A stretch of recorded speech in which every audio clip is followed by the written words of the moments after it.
Good morning students. आपलं science वनचं दुसरं unit सुरू आहे, पिरियडिक क्लासिफिकेशन ऑफ एलिमेंट्स. यामध्ये आपण पहिले 3 क्लासिफिकेशन्स बघितलेले आहेत आणि आपलं आता चौथं जे क्लासिफिकेशन आहे मॉडर्न पिरियडिक टेबल हे आपलं सुरू आहे. या क्लासिफिकेशनमधला जो structure of modern periodic table आहे हा पार्ट आपला झालेला आहे. ठीक आहे. ग्रुप्स आणि पिरियड्स यामध्ये हे मॉडर्न पिरियडिक टेबल आपल्याला डिवाइड केलेलं दिसतं. काय म्हटलेलं आहे इथे, vertical columns are called as groups and horizontal rows they are known as periods. म्हणजे जे आडवे आहेत त्यांना पिरियड्स असं म्हणतात आणि जे उभे दिसतात ते आपल्याला त्यांना काय म्हणतात, ग्रुप्स असं म्हणतात. There are 18 total vertical columns in the modern periodic table and they are numbered as 1 to 18. 1 ते 18 असे त्यांना नंबरिंग केलेलं आपल्याला दिसून येतं. ठीक आहे. And there are 7 horizontal rows which are named as 1 to 7 in the modern periodic table. The properties of elements change slowly from one end to other in a period, from top to bottom and from left to right. दोन्ही याच्यामध्ये आपल्याला काय दिसतात, properties बदललेल्या दिसतात. या ठिकाणी 57 to या ठिकाणी स्टार आलेला आपल्याला दिसतो. आता हा स्टार म्हणजे काय आहे, तर इथे 57 to 71 हे जे एलिमेंट्स आहेत हे इथे खालती आपल्याला या ॲक्टिनाइड सिरीजमध्ये आणि लॅन्थनाइड सिरीजमध्ये दिलेले दिसतात. यामध्ये सगळ्यात पहिला जो आहे लॅन्थनम, या लॅन्थनमशी हे जे पुढचे एलिमेंट्स आहेत 57 to 71 यांच्या केमिकल प्रॉपर्टीज या लॅन्थनम सारख्याच आहेत आणि म्हणून मग यांना काय म्हटलेलं, लॅन्थनाइड सिरीज असं म्हटलेलं आहे. तसंच 89 to 103 हे जे एलिमेंट्स आहेत यांच्या केमिकल प्रॉपर्टीज या 89th एलिमेंट ॲक्टिनियमशी रिलेटेड आहेत, त्याच्यासारख्याच आहेत आणि म्हणून मग या ॲक्टिनियमला या ही जी खालची सिरीज आहे याला काय म्हटलेलं आहे, ॲक्टिनाइड सिरीज असं म्हटलेलं आहे. आता याच्यातला आपण पुढचा टॉपिक पाहणार आहे, periodic trends in modern periodic table. त्याआधी आपल्याला एक इथे छोटासा टॉपिक दिलेला आहे की how properties of elements can be determine by using position of the element in the modern periodic table. Modern periodic टेबलमध्ये त्याची पोझिशन काय आहे त्याच्यानुसार आपण त्याच्या प्रॉपर्टीज काय करू शकतो, ठरवू शकतो.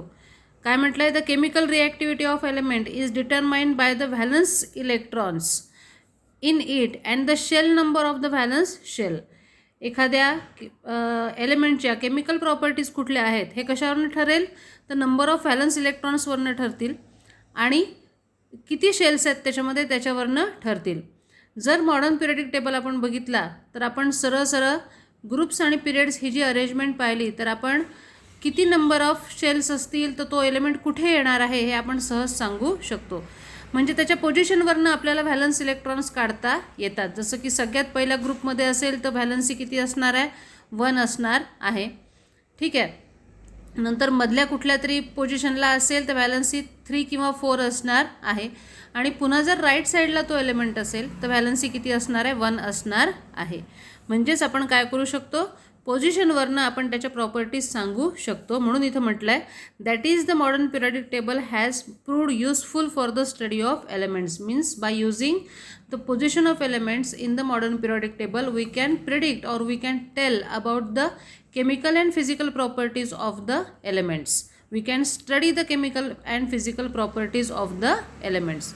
Now the next topic is periodic trends in the modern periodic table. आता periodic trends कशाला म्हटलं जातं, when the properties of elements in a period or group of the modern periodic table are compared, certain regularity is observed in their variations. काही ना काहीतरी regularity आहे. जसं की ॲटॉमिक रिॲक्शनबद्दलच आपल्याला ॲटॉमिक रिॲक्शन नाही, केमिकल रिॲक्टिव्हिटी जी आहे तीच जर आपण बघितली तर काय दिसते ती, की लेफ्ट साईडला हायली रिॲक्टिव्ह एलिमेंट्स आहेत. जसजसं आपण पुढे जातो तशी रिॲक्टिव्हिटी कमी कमी होत जाते. पुन्हा राईटला जी रिॲक्टिव्हिटी आहे ती वाढत जाते. Means there is a regularity in the properties of elements in the modern periodic table and this regularity is called as periodic trends in the modern periodic table. यालाच काय म्हणतात, पिरियडिक ट्रेंड्स असं म्हणतात. मग आता आपल्याला 3 पिरियडिक ट्रेंड्स याच्यामध्ये बघायचे आहेत. That is valency, atomic size and metallic character. Valency काय आहे, what is valency, Valence is determined by the number of electrons present in the outermost shell of its atom. That is the valence electrons. म्हणजे valence इलेक्ट्रॉन्सवरनं ही valency काय केली जाते, determine केली जाते. व्हॅलन्सीलाच कंबायनिंग capacity of elements असं सुद्धा म्हणतात. म्हणजेच काय की जेव्हा हे केमिकल एलिमेंट्स एखाद्या रिॲक्शनमध्ये भाग घेतात तेव्हा ते किती इलेक्ट्रॉन्स शेअर करतात, म्हणजे शेअर नाही करत तर किती इलेक्ट्रॉन्स देतात किंवा किती इलेक्ट्रॉन्स घेतात किंवा किती इलेक्ट्रॉन्स शेअर करतात, त्यालाच काय म्हटलं जातं, त्याची व्हॅलन्सी असं म्हटलं जातं. Now what is the relation between electronic configuration of an element and it's valency. Valency is determined by using electronic configuration of an element, because electronic configuration determines how many electrons may be there in the outermost shell. किती असतील electron outermost शेलमध्ये हे electronic कॉन्फिगरेशनवरनंच ठरणार आहे.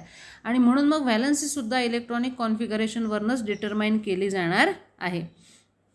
आता इथे आपल्याला next टेबलमध्ये आपल्याला काय दिसते, व्हॅलन्सी दिसत आहे. जसं इथं की काय दिलेलं आहे ते सगळ्यात पहिला जर ग्रुप आपण पाहिला तर व्हॅलन्सी काय येते, आउटरमोस्ट शेलमधल्या इलेक्ट्रॉनची संख्या म्हणजेच 1 1 1 1. जर दुसरा घेतला तर 2 2 2, तिसरा घेतला तर 3 3, मग आहे 4 4. म्हणजेच या पद्धतीने काय दिसत आहे आपल्याला, ग्रुप्समधल्या सगळ्या एलिमेंट्सची आपल्याला व्हॅलन्सी सेम दिसत आहे. तेच जर पिरियडमध्ये आपण पाहिलं तर हा झाला सेकंड पिरियड.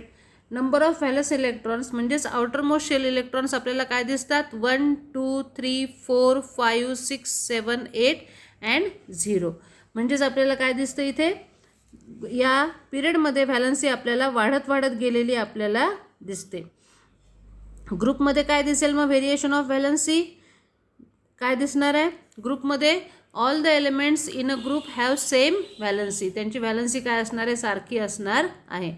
आणि पिरियड्सबद्दल जर आपल्याला सांगायचं असेल तर आपल्याला काय म्हणता येईल, valency increases from left to right in a period and up to the middle element and again decreases from middle to the right element. म्हणजे राईट मोस्ट एलिमेंटपर्यंत व्हॅलन्सी पुन्हा कमी होत जाते.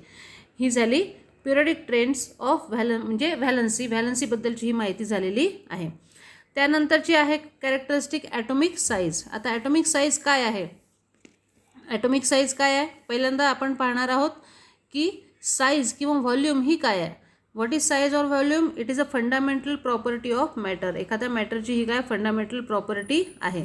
नाव the size of the atom, it is determined by its radius. रेडियसने ही size काय केली जाते, डिटरमाइन केली जाते. And what is atomic radius, atomic radius is the distance between the nucleus of the atom and its outermost shell. म्हणजे outermost shell आणि nucleus यांच्यामधलं अंतर म्हणजेच काय आहे, ॲटॉमिक रेडियस आहे. त्याचं युनिट आहे picometer, PM, and which is the smaller unit than nanometer. म्हणजे नॅनोमीटरपेक्षाही अतिशय छोटं असं हे युनिट आहे, दॅट इज पिकोमीटर. याची व्हॅल्यू किती आहे, 1 PM, that is picometer is equals to 10 to the power -12 meter. एवढी कमी व्हॅल्यू या पिकोमीटरची आहे. आता एलिमेंट्स दिलेले आहेत आणि त्यांचे ॲटॉमिक रेडियस आपल्याला इथे गिव्हन आहे. ऑक्सिजन आहे, बोरॉन आहे, कार्बन आहे, हे काय दिलेलं आहे त्यांचं खालती आपल्याला ॲटॉमिक रेडियस इन पिकोमीटर आपल्याला दिलेलं आहे. ठीक आहे, याच्यावरनं आपल्याला काय म्हणता येईल आता you will find that atomic radius goes on decreasing while going from left to right in a period. The reason behind this is as follows. आता याचं कारण काय आहे, जसं आपण लेफ्टकडनं राईटकडे जातो ॲक्च्युली काय होतं आहे, number of valence electrons in the outermost shell increases by 1. As electrons increases therefore negative charge काय होत गेलेला आहे, ते वाढत गेलेला आहे. Similarly number of protons in the nucleus also increasing by 1 from left to right, means positive charge on the nucleus is also increasing by 1, and because of this positive charge additional electron gets because of this positive charge the electronic structure, that is the atomic structure, shrinks. He shrink होऊन जाते. म्हणजे जे electrons असतात ते काय होतात, न्यूक्लियसकडे सरकतात.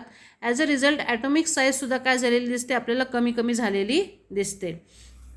Due to the increased nuclear charge, the electrons are pulled towards the nucleus to a greater extent and thereby the size of the atom decreases. म्हणजे या पॉझिटिव्ह चार्जमुळे हा ॲटम श्रिंक होतो आणि इलेक्ट्रॉन्स जे असतात ते न्यूक्लियसकडे सरकतात आणि अशा रीतीने ॲटॉमिक साईज ही कमी होत जाते. आता तेच पिरियड्समध्ये काय राहील, ग्रुपमध्ये काय राहील हे पिरियडचं पाहिलं आपण आत्ता. तर ग्रुपमध्ये काय राहील, at every element in a group new shell is added. नवीन शेल काय झालेलं आहे, ॲड झालेलं आहे. And therefore it increases distance of the outermost shell from the nucleus, means radius is increasing here from top to bottom in a group. As a result atomic size is also increasing from top to bottom in a group. म्हणजे ग्रुपमध्ये काय होत जातं, वरपासून खालती जाताना atomic size जे आहे ते वाढत वाढत जातं, कारण प्रत्येक एलिमेंटपाशी नवीन शेल जे आहे ते ॲड झालेलं असतं. पहा इथे म्हटलं आहे, you will find that while going down a group the atomic size goes on increasing. This is because while going down a group a new shell is added. Therefore the distance between outermost electron and the nucleus goes on increasing. As a result of this atomic size increases in spite of increased nuclear charge. म्हणजे इथे जरी nuclear charge वाढत चाललेला असला तरी atomic size कमी होत नाही, कारण नवीन शेल इथे ॲड झालेलं आहे. नंबर ऑफ प्रोटॉन्सची संख्या जरी वाढलेली असली तरीसुद्धा नवीन शेल ॲड झाल्यामुळे डिस्टन्स वाढलेला आहे आणि त्यामुळे काय झालं आहे, इथे ॲटॉमिक साईज वाढलेली आहे. म्हणजे ग्रुपमध्ये वरून खालती जाताना ॲटॉमिक साईज वाढत जाते. पिरियड्समध्ये लेफ्टकडनं राईटकडे जाताना काय होतं, ॲटॉमिक साईज कमी कमी होत जाते. तुम्हाला फक्त कमी होते जास्त होते असं लिहून चालणार नाही, तर left to right, top to bottom हे शब्दसुद्धा तिथे आले पाहिजे. ठीक आहे. याच्यानंतरचं पुढचं कॅरेक्टरिस्टिक आपण आता पुढच्या व्हिडिओमध्ये पाहूया.